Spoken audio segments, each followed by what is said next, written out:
Di tengah hutan lebat, Jawa Timur, ada sebuah rahasia yang tak semua orang berani bicarakan. Hutan itu gelap, pekat, dan selalu terasa hidup. Seakan ada ribuan mata mengawasi dari balik pepohonan. Penduduk sekitar percaya jauh di dalam sana, tersembunyi sebuah desa. Desa yang tidak tercatat di peta. Bukan desa biasa. Karena di sana, batas antara dunia manusia dan dunia gaib begitu tipis. Setiap langkah di tanahnya, setiap tarikan napas di udaranya, bisa saja mengundang sesuatu yang tak kasat mata. Konon, sejak berabad-abad lalu, desa ini dijaga oleh penari-penari gaib. Mereka menari bukan untuk hiburan melainkan untuk persembahan. Persembahan bagi sesuatu yang jauh lebih tua, lebih gelap, dan lebih haus dari yang bisa dibayangkan manusia. Ada aturan yang tak boleh dilanggar.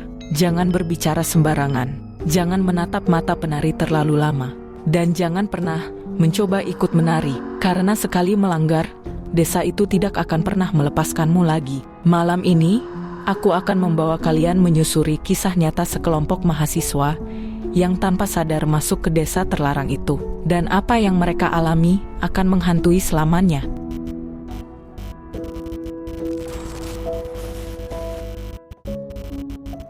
Awal mula perjalanan cerita ini berawal dari sekelompok mahasiswa sebuah perguruan tinggi di Jawa Timur. 6 orang muda, dengan semangat petualangan, merencanakan perjalanan lapangan. 6 orang itu adalah Bima, sosok yang hangat namun mudah terbawa arus. Widya, cerdas dan peka terhadap hal-hal gaib. Ayu, keras kepala, sering menantang aturan. Nur, yang berpegang teguh pada doa dan keyakinan. Serta Anton dan Wahyu, yang ikut sebagai pendamping. Mereka ingin mencari pengalaman baru di pedalaman, sekaligus mengisi waktu liburan kuliah. Namun, keputusan itu bukan tanpa tanda. Sejak awal, ada firasat aneh yang mereka abaikan.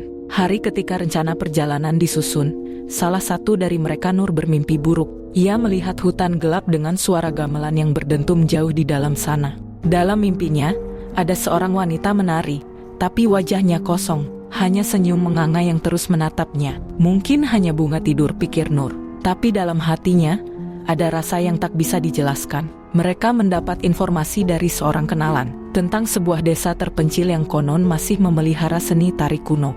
Tari yang tidak sembarang orang bisa saksikan. Ada yang bilang, tarian itu indah, memikat, bahkan mistis. Tapi ada pula yang berbisik, tarian itu bukan untuk manusia biasa. Peringatan itu mereka anggap angin lalu. Bagi mereka, ini hanya perjalanan, hanya penelitian. Namun mereka tidak tahu bahwa setiap langkah yang mereka ambil sudah ditunggu oleh sesuatu yang lebih besar. Sesuatu yang haus dan sudah lama menanti mereka. Perjalanan menuju desa terasa berat. Hutan lebat, jalan setapak yang licin, udara dingin dan sunyi. Sepanjang jalan, Nur merasa ada yang mengawasi dari kejauhan. Sesekali terdengar suara gamelan samar, padahal mereka masih jauh dari pemukiman. Anton sempat bergurau, mungkin hanya suara angin. Namun dalam hati, mereka tahu ada sesuatu yang janggal. Semakin dekat ke desa, suasana berubah. Bau bunga Kamboja tercium kuat. Burung dan serangga seakan berhenti bersuara. Sunyi, hening,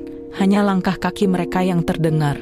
Hingga akhirnya, gapura tua dari kayu berdiri menyambut. Di atasnya terukir simbol-simbol kuno yang tak mereka pahami artinya. Disitulah awal dari segalanya. Kehidupan di desa penari desa itu tampak biasa saja di siang hari. Penduduknya ramah, menyambut mereka dengan senyuman. Rumah-rumah sederhana berjajar rapi, anak-anak berlarian, dan aroma masakan tradisional menguar di udara. Namun ada satu hal yang membuat mereka heran. Hampir setiap malam, terdengar alunan gamelan dan tabuhan kendang. Para wanita desa terlihat menari, indah, anggun dan memikat. Tetapi, tarian itu bukan tarian biasa. Gerakannya terasa magis, seakan memanggil sesuatu yang tak kasat mata. Para penari menari dengan mata kosong. Tubuh mereka lentur tak wajar, dan senyum mereka terlalu lebar untuk ukuran manusia. Warga desa memperingatkan, jangan ikut campur. Jangan pernah mencoba ikut menari. Dan jangan melanggar aturan adat di sini. Awalnya, mereka menuruti. Namun rasa penasaran semakin besar. Dan di antara mereka ada yang mulai tergoda.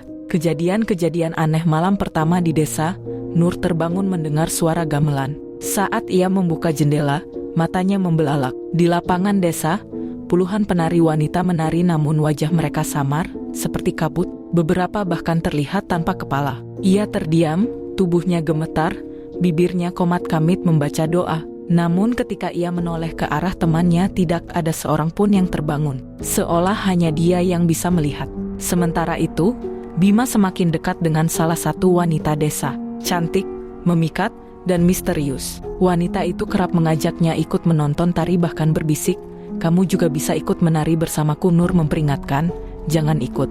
Itu bukan manusia." Namun Bima tak menghiraukan. Dan sejak saat itu, langkah-langkah mereka mulai masuk ke dalam jerat tak kasat mata.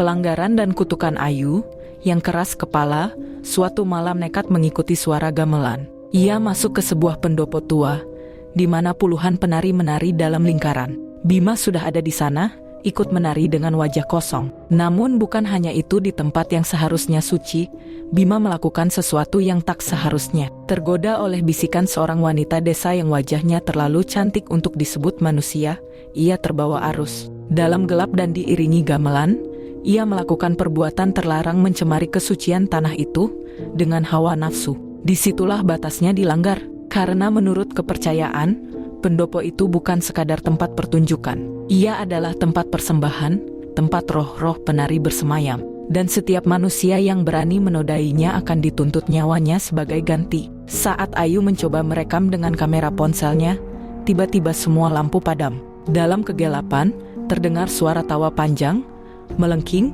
seolah puluhan mulut tertawa bersamaan. Ketika lampu kembali menyala, ponselnya hangus, terbakar. Dan Bima terjatuh di tengah arena, tubuhnya kaku seperti boneka. Matanya kosong, bibirnya membisikkan kata-kata aneh seakan bukan lagi dirinya. Sejak malam itu, keanehan semakin menjadi.